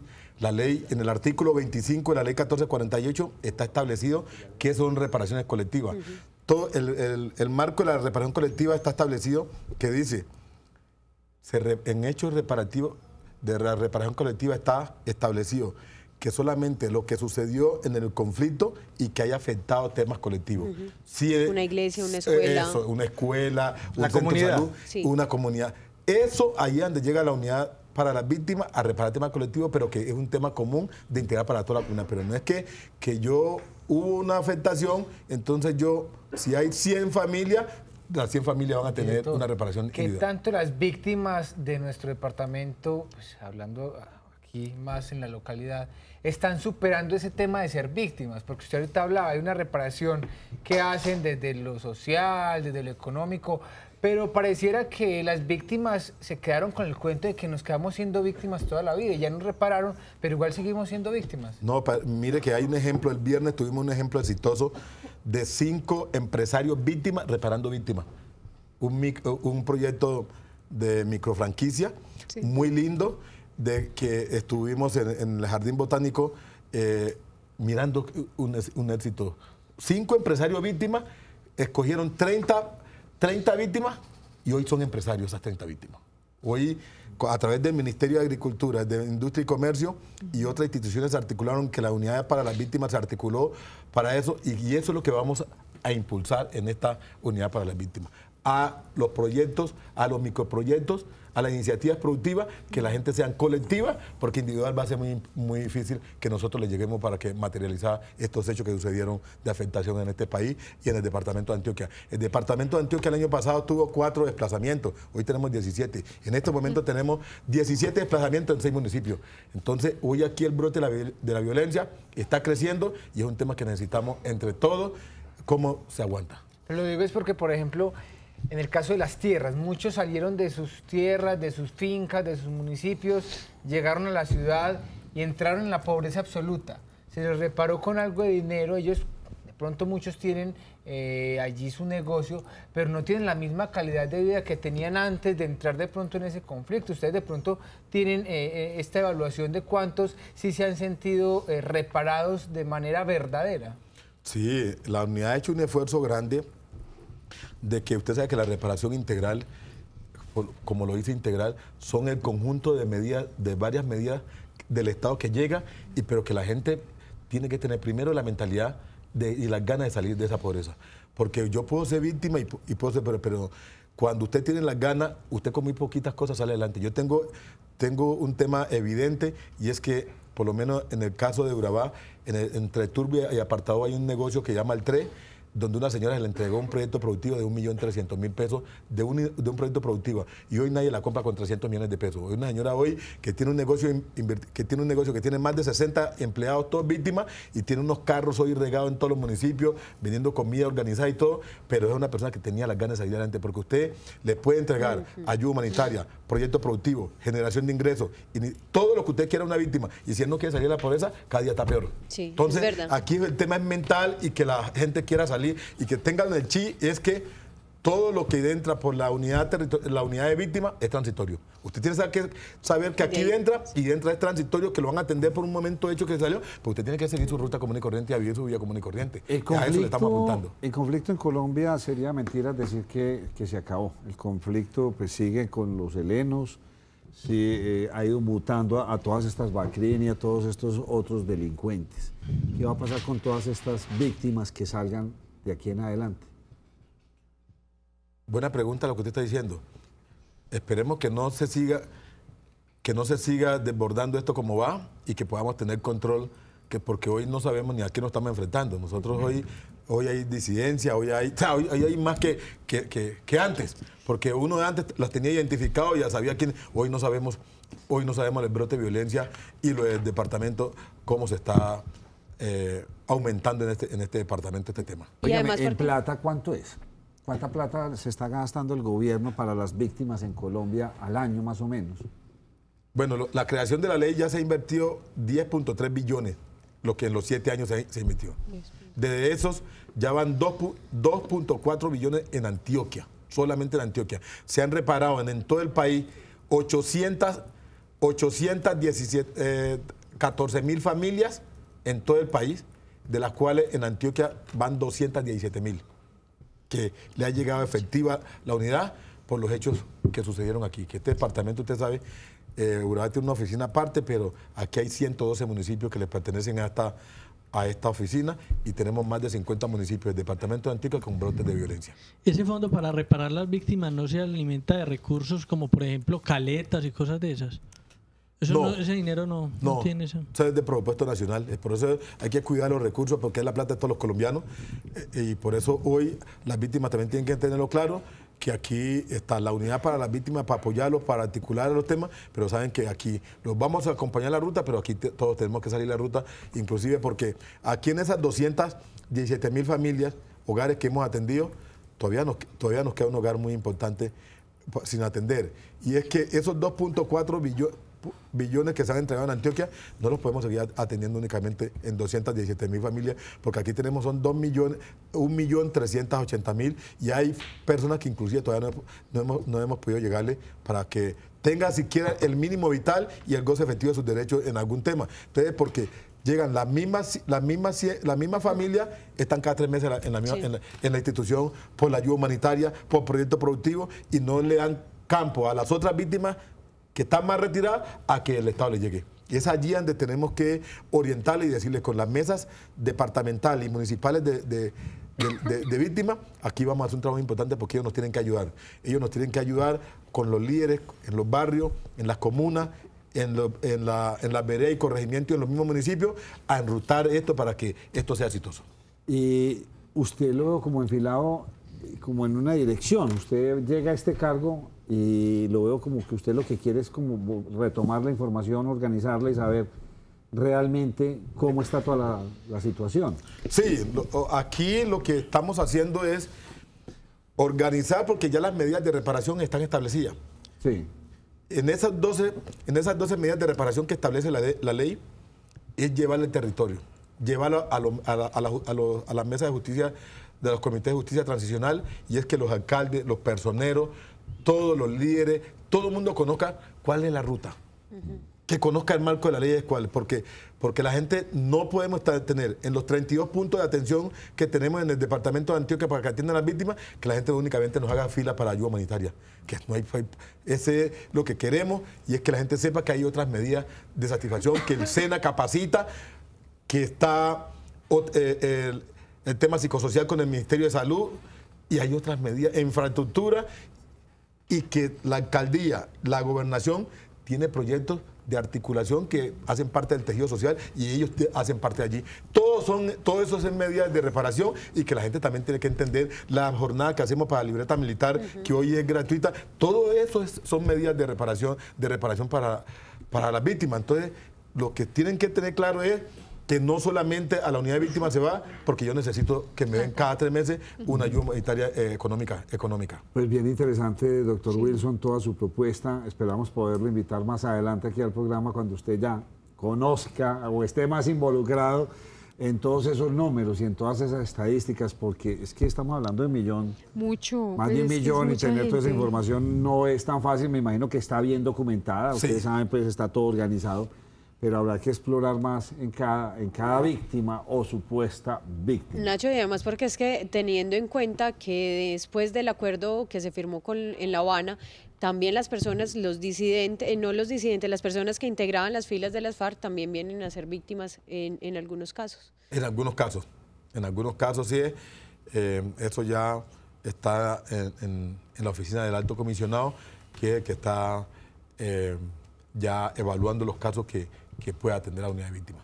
Doctor Córdoba, muchas gracias. Muchas gracias y a muchos ustedes. Éxitos en su gestión, porque, ay María, muchas gracias mucha a ustedes gente llorando. Que nos permitieron hoy contarle a los antioqueños cuál es la nueva ruta que viene para la atención de la unidad de víctimas del país. Vamos a hacer una muy breve pausa, volvemos con más información a la primera mesa de opinión de Antioquia. Nos cogió la noche porque en Antioquia tenemos de qué hablar.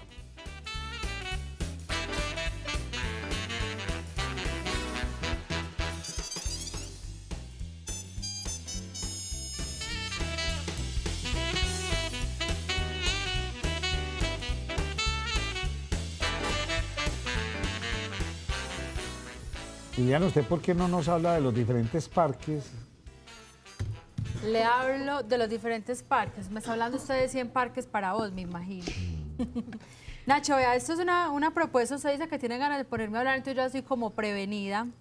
Pero esto es una propuesta que tiene la administración municipal y donde se vienen haciendo intervenciones. Esta vez le tocó la renovación al Parque La Bailarina en el Poblado. Y la administración municipal menciona que ya se vienen realizando las obras, donde se va a hacer unas adecuaciones en cuanto al tema de un gimnasio al aire libre, nuevos juegos infantiles, también se habla de un mirador para el encuentro ciudadano. Eso no tiene nada que ver, Nacho, con lo que estamos hablando. Sí, eso es de lluvia, no sé por qué sacamos imagen, y también se hablan de otros parques que se van a intervenir, como Manila y el Parque Lleras. En toda la inversión de 100 parques para vos, de todo lo que viene siendo la administración municipal, se espera que se inviertan como tal 70.000 millones de pesos. Ahorita sí, dígame por qué me va a poner a hablar. ¿Y cuál fue el secretario que tuvimos acá en estos días? De Medio Ambiente. Sí. Sí. Sí, señor. ¿Cuántos árboles dijo que habíamos sembrado? 1 millón. 1 millón. Mario César Colonia. Me veo su programa diario y me gusta mucho. Le hago una pregunta al invitado de esta semana sobre el medio ambiente, que han sembrado 1 millón de árboles en Medellín. Sí. Como mínimo ocupan 2 millones de metros lineales, o sea, 2.000 kilómetros. sembrándolos cada 2 metros de distancia, y eso que no podrían ser árboles grandes, porque mínimo deberían ser 3 metros. Tendríamos a Medellín todo arborizado. Ahí están las mentiras de la administración. Nacho. Y es que me puso a pensar y me tocó averiguar, y obviamente pues nos habló de 1 millón, pero no quería decir de árboles, porque un árbol mínimo se debe sembrar, lo que él lo dice correctamente. No, pero él sí dijo árboles. Sí, sí, Él dijo pero árboles, también más no, árboles más no especies menores, que es lo que ellos llaman las maticas pequeñas. Eso es. Y Ahí es donde él nativos, nos dijo de árboles pronto nativos. lo que no era, y eso sí habría que consultarlo, porque es que este televidente tiene la razón. Cada árbol se debe sembrar mínimo a 2, 3 metros, un árbol Nacho, grande, lo que- si no, no nacen. Lo que pasa es Para la que me digan 1 millón, intervención- pero miren el dato, es que es 1 millón de árboles, y mire lo que dice. O sea, son 2.000 kilómetros lineales. ¿Cuánto hay de Caldas a Bello? No, Nacho, ¿Cuánto hay de lado a lado? lo que pasa es que no todas las intervenciones se han hecho en estos andenes o separadores que nosotros conocemos, sino que, si mal no estoy, recuerdo, porque es que ya uno como, los años pasan tan rápido que uno no sabe si fue hace un año o si fue hace poquito. Estuve en una intervención, por ejemplo, que estaban haciendo en el Cerro El Volador. Yo sabía que ella iba a y defender. demás. Sí, Porque son las dos cosas también. Sí, Y la gente, corregimiento. ¿cómo es Los que el corregimientos bosque tenemos no le deja ver corregimientos. los árboles a la gente? Entonces, ahí están, ahí pueden No, estar. a mí cuando el hombre metió, yo le dije, prop, pues porque yo dije, 1 millón de árboles, yo también me quedé pensando. Muchísimos, Cuando pero usted sí se tiene sienta a razón. pensar en la distancia a la que se deben sembrar, casi que Medellín estaría completamente arborizada. Sí. Pero completa es que hubiéramos tenido que tumbar casi que todas las casas. Sí. Prácticamente. Ay, ay, ay. Bueno, Lili, Ay, ¿por pero- qué se quedó pensando? Germán Mendoza, Nacho, gobernador. porque yo quiero creer que sí es real. No, y todos quisiéramos ver a Medellín. con Claro, muchos árboles. bien verde. Pero La verdad, pienso yo yo veo- que en ese millón Bien de árboles verde. sí nos metió muchas especies Bueno, menores. digamos que no hay 1 millón de árboles así gigantes, Nacho, 900. pero yo sí creo que hay una cantidad importante de esas especies sembradas en el Valle de Aburrá, específicamente en la ciudad de Medellín. Y lo ve uno cuando transita por las calles. La verdad, yo creo que sí se le nota la mejoría de la ciudad. Hay algunos corredores que cada vez se vuelven más bonitos.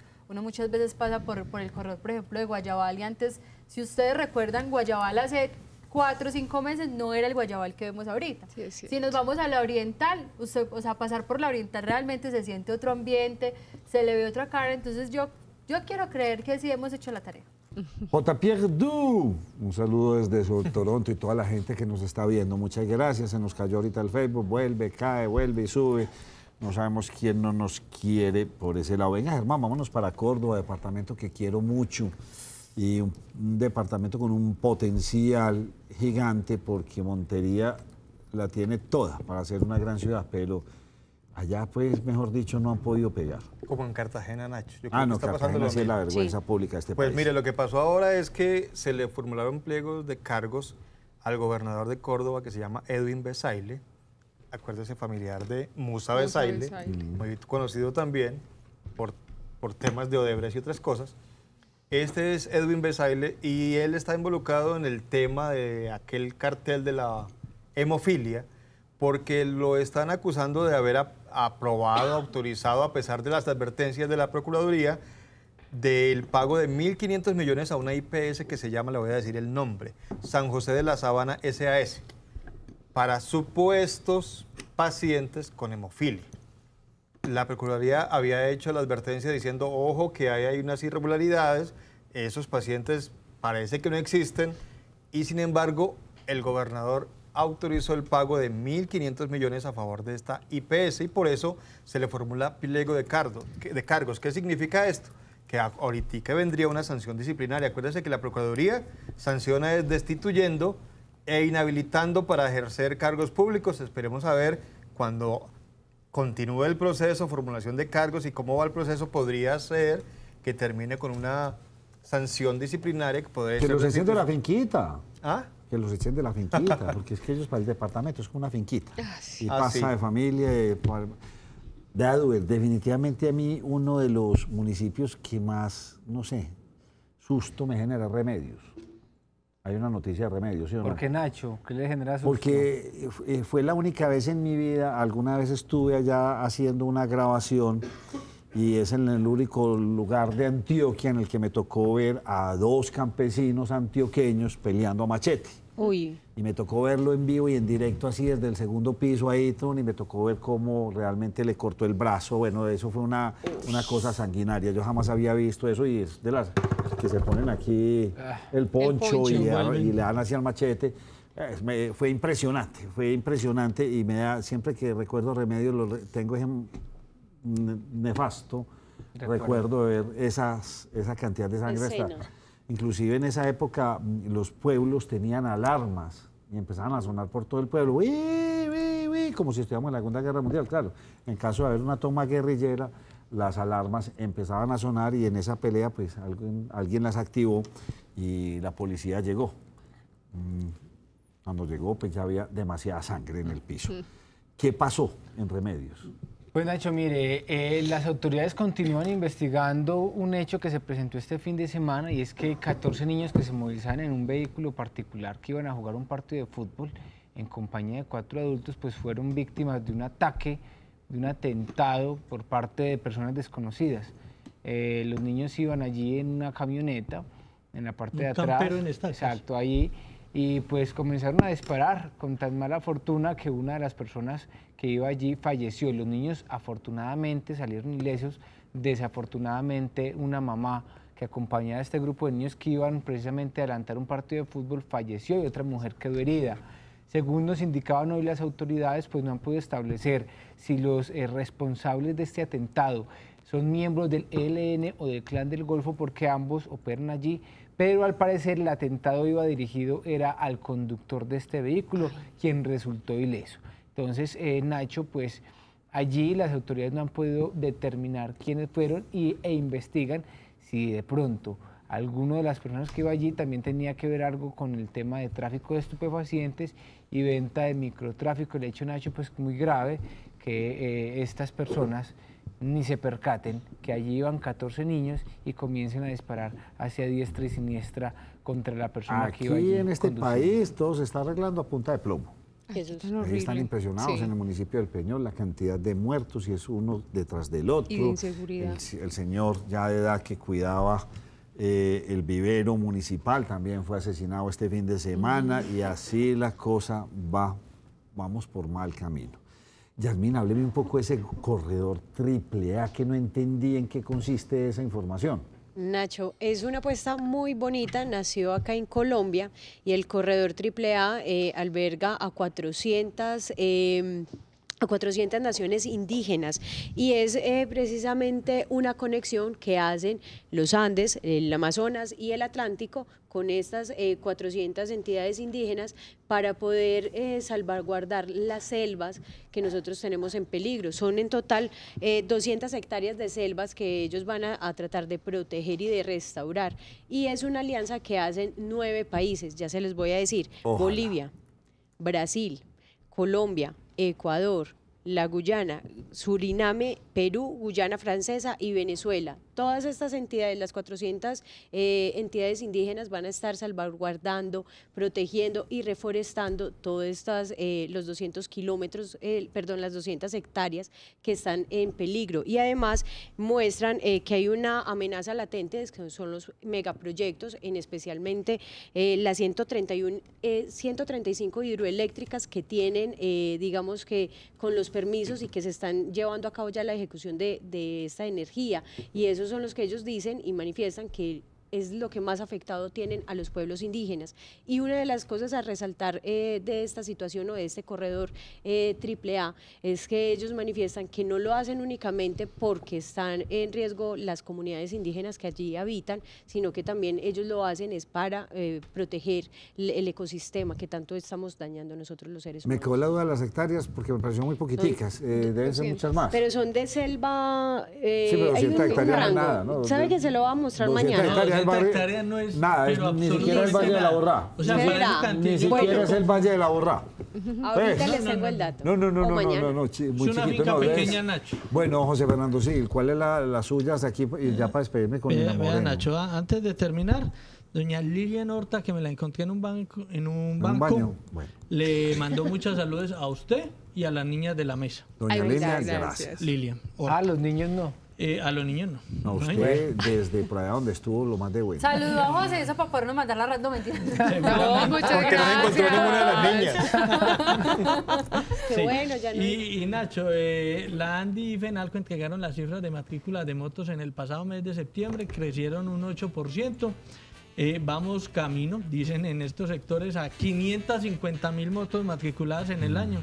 Una cifra que a mí me parece bastante alta, exagerada. Y vio los datos del sector automotriz, se van Sí. a recuperar, Sí, van a vender. claro, Nacho, los del, Sí, los eso del es. sector automotriz los mencionamos la semana anterior, fue el 11%.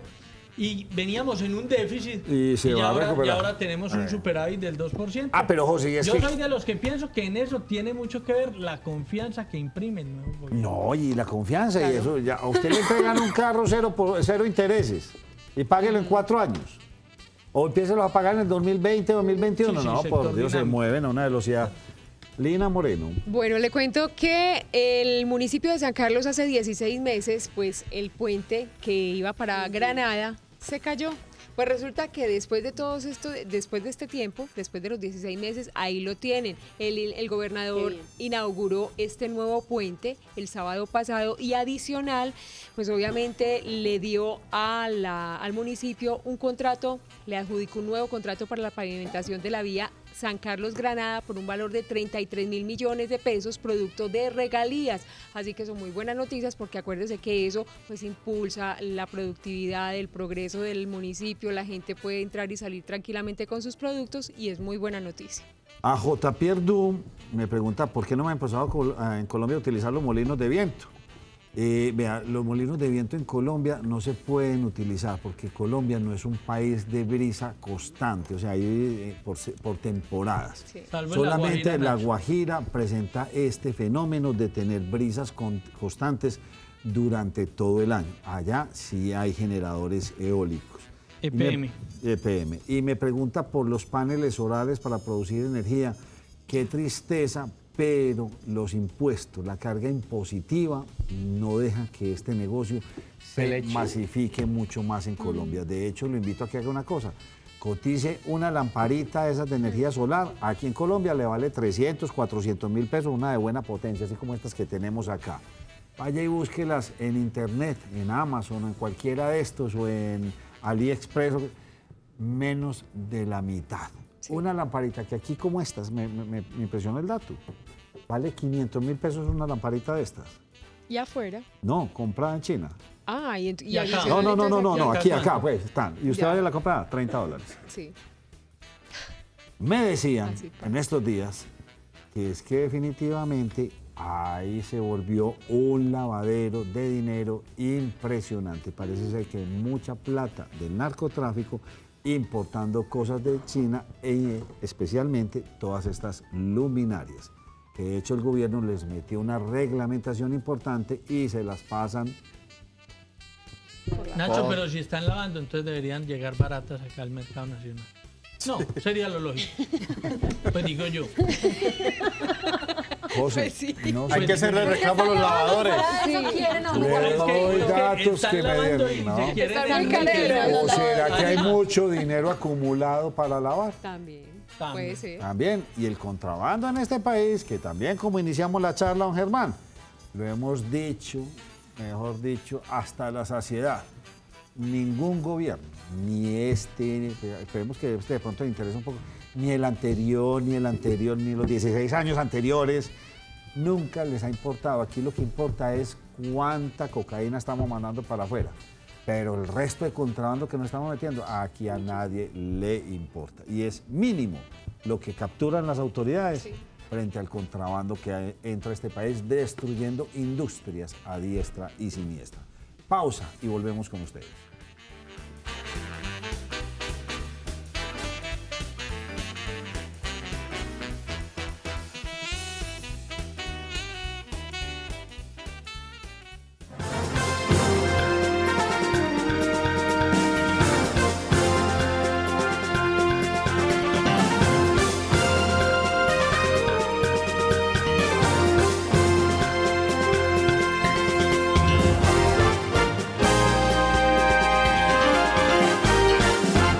¿Qué tal? Buenas noches, soy Germán Mendoza, bienvenidos a Cosmovisión Noticias.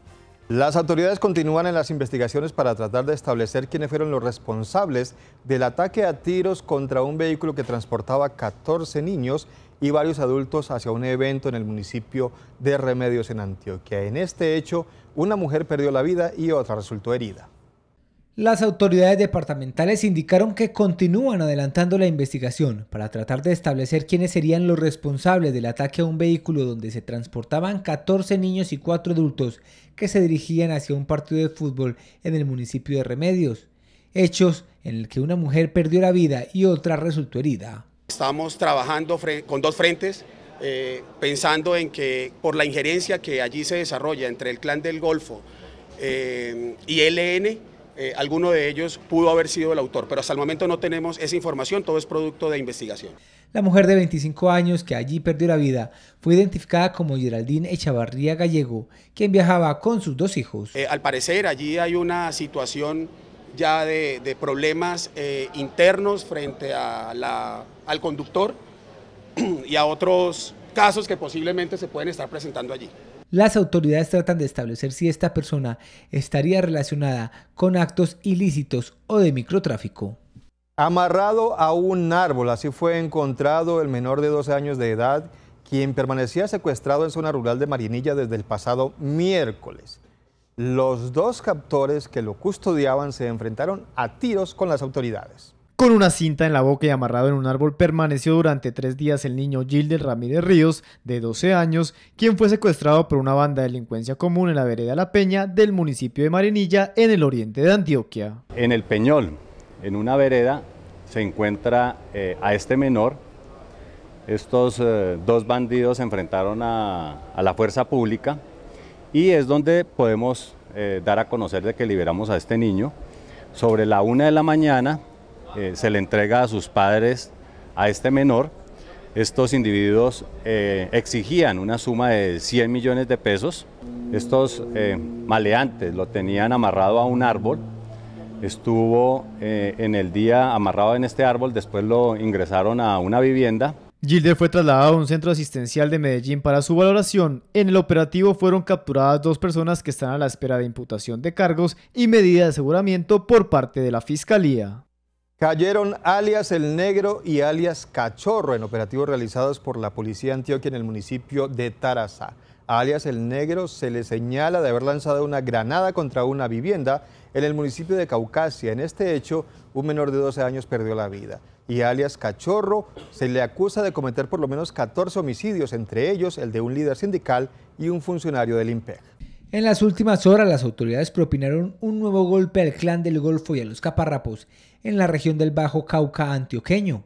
Según las autoridades, fueron capturados 9 presuntos integrantes de estas organizaciones, entre ellos los presuntos responsables de ocasionar la muerte de un menor de 12 años de edad en el municipio de Caucasia, mediante el lanzamiento de una granada al interior de su vivienda en hechos ocurridos la semana anterior. Estas personas, entre ellas alias Cachorro, jefe de sicarios, está señalado de ser el autor de varios homicidios de relevancia en la región, entre ellos el del líder sindical Robert Jaraba, perteneciente a Cerro Matoso, y el del señor Uriel Pérez, dragoneante del IMPEC. El pasado 2 de octubre se presentó un atentado con granada en una residencia del municipio de Caucasia, donde falleció un menor de 12 años de edad y su señora madre, y también estos hechos vienen a ser esclarecidos a partir de esas capturas.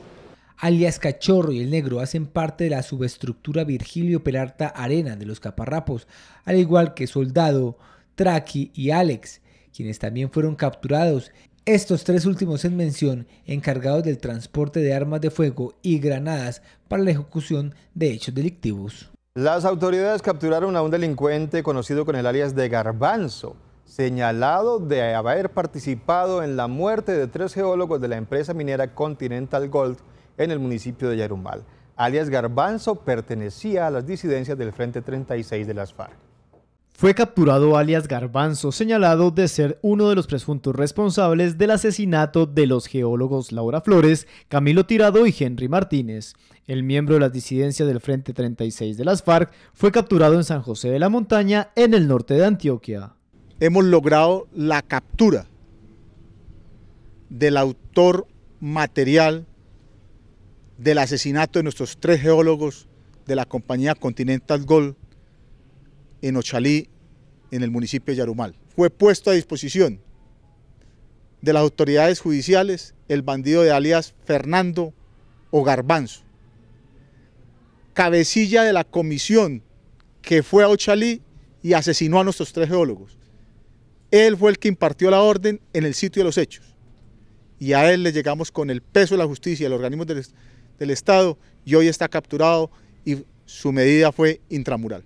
Por los delitos de homicidio agravado, tentativa de homicidio, porte ilegal de armas de fuego y concierto para delinquir agravado con fines de extorsión y narcotráfico, deberá responder John Sepúlveda, conocido como alias Garbanzo o Fernando, quien sería el principal responsable de asesinar a los 3 geólogos de la multinacional minera Continental Gold. En el municipio de La Pintada fueron capturados 2 militares quienes transportaban 126 paquetes de cocaína camuflados en una caleta en un camión que venía desde el departamento del Valle del Cauca. El cargamento de 126 kilos de base de coca fue hallado por las autoridades cuando realizaban una requisa en un puesto de control ubicado en el municipio de La Pintada. Allí, 2 hombres de 35 y 37 años que se movilizaban en un vehículo tipo camión fueron sorprendidos por las autoridades cuando transportaban el alucinógeno en una caleta de doble carpa en el techo del vehículo. Se hizo la incautación de 126 paquetes, kilos de base de coca que estaban siendo transportados en un vehículo a través de modalidad de caleta. Venían desde el Cauca, específicamente donde había sido cargado, y a través de esas labores de inteligencia, en un puesto de control realizado sobre la vía, en la zona de La Pintada, se efectuó este decomiso de esta droga. En el procedimiento, los 2 hombres que se movilizaban en el camión fueron capturados. Según las autoridades, estas personas serían los responsables de transportar el estupefaciente por las calles del departamento de Antioquia. Los capturados fueron dejados a disposición de las autoridades competentes por el delito de tráfico, fabricación y porte de estupefacientes. En caso de necesitar carro, busca primero en masificados.com o en los clasificados impresos del Colombiano. Publica tu clasificado impreso y digital en el 339-3333 o en las oficinas del Colombiano. Encuentra casa, carro, empleo y todo lo que necesites en masificados.com. Hacemos una pequeña pausa, pero en segundo regresamos con mucha más información en Cosmovisión Noticias. Muchas gracias por continuar con nosotros. No dan tregua las lluvias en el Valle de Aburrá. Uno de los municipios más afectados por la temporada invernal es Itagüí. Allí el fin de semana se produjo el desplome de la iglesia San Pío. También un rayo cayó sobre una empresa y causó un incendio. La caída de una valla muy grande en el Parque El Artista.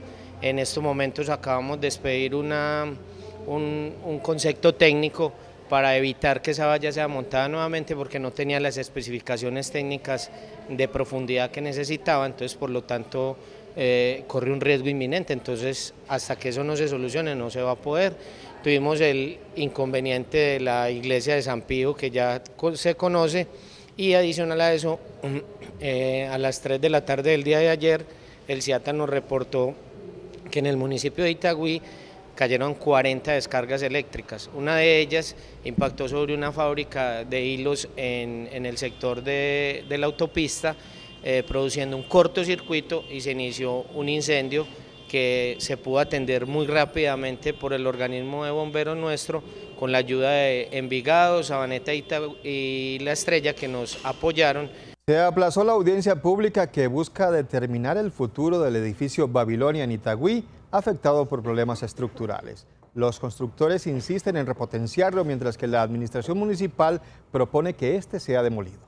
En junio se ordenó la evacuación inmediata del edificio Babilonia en el municipio de Itagüí. Desde ese entonces, el constructor se comprometió a entregar un estudio para evidenciar las condiciones de la estructura. Dicho estudio fue revisado por la administración municipal.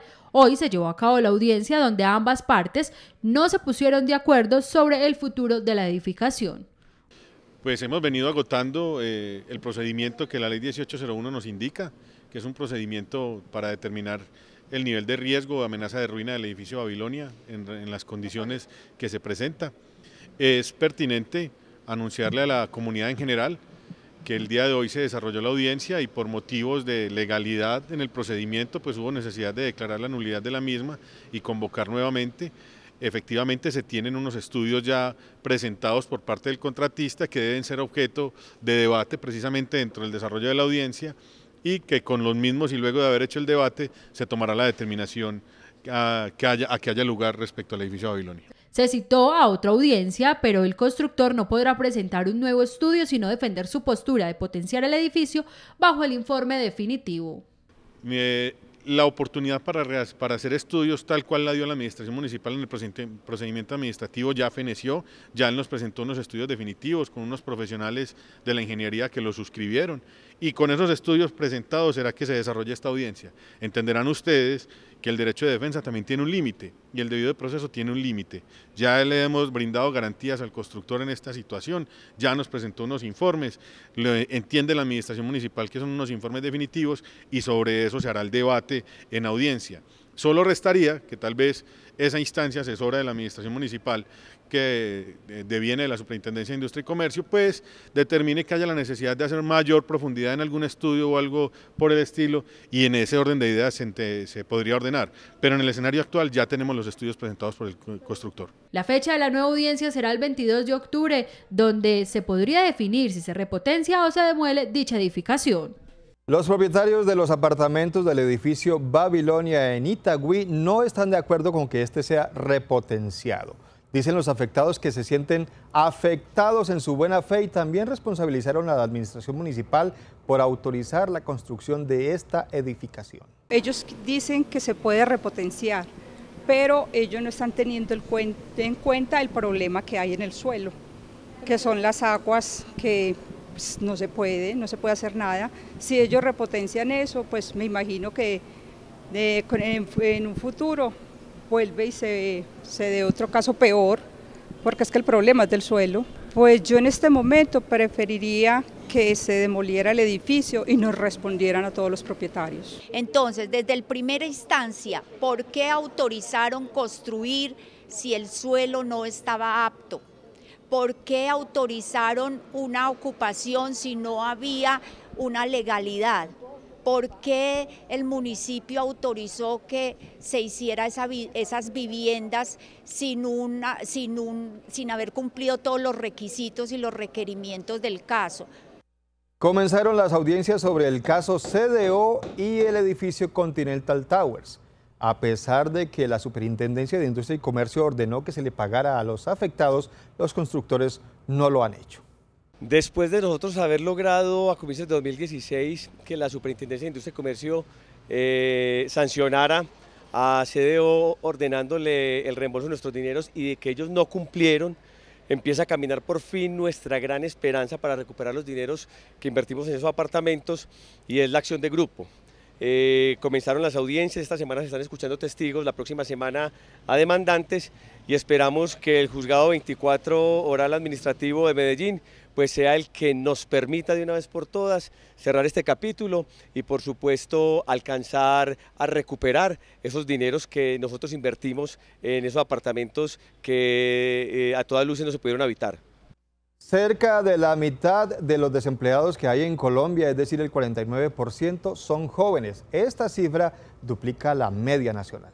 La tasa de los jóvenes llegó al 16.1%, la tasa de desempleo. Esta casi que triplica la tasa de los adultos, que fue del 5.3%, y casi que duplica la nacional, que se ubicó en 9.4%. Estamos hablando de alrededor de 1.144.000 jóvenes desempleados. Que si hacemos una relación de cuánto representan del total de desempleados del país, estamos hablando que representan el 49% del total de desocupados del país. Entonces es una población a la que le tenemos que prestar mucha atención. Y más cuando sabemos que el mundo del trabajo y la posibilidad de estudiar son como los sistemas de inclusión social que tienen estos jóvenes, pero infortunadamente tenemos una tasa de jóvenes ninis que no estudian, ni trabajan, ni están buscando empleo, que se ubicó en 20.8%. Asofondos está proponiendo la eliminación del dinero en efectivo, en especial los billetes de altas denominaciones que según ellos van a parar a las organizaciones criminales. Para el presidente de Asofondos, eliminar el efectivo en Colombia podría ser una buena medida de impulsar positivamente la implementación de sistemas transaccionales, ya que se fortalecería el sector financiero e incluso se mejorarían los fondos de pensiones. Sin embargo, primero se deberían tomar otras decisiones. Entonces, si uno quiere reducir la informalidad, tiene que reducir el efectivo, comenzando por los billetes de alta denominación, pero también eliminando el 4 por 1000. El impuesto a las transacciones financieras, que es un impuesto ineficiente, dañino desde todo punto de vista. Es el tipo de cosas que tenemos que hacer.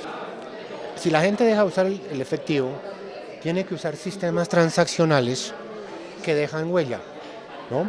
Que dejan huella. Y eso quiere decir que se van formalizando. Y al irse formalizando, pues la gente empieza a tener acceso al sector financiero.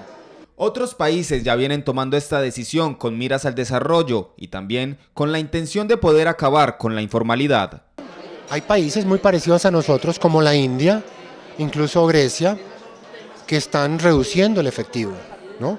Que están haciendo que la gente use los sistemas transaccionales, que paguen con los celulares inteligentes.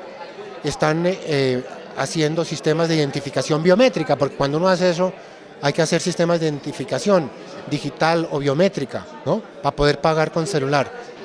Eso ya lo están haciendo esos países, que tienen incluso informalidad más grande que la nuestra. En Colombia aún no existe el debate de eliminar el efectivo, pues al contrario se sigue pensando en aumentarlo. Los billetes de 100.000, por ejemplo, que entraron en circulación hace 2 años y que pocos han tenido la oportunidad de conocerlo.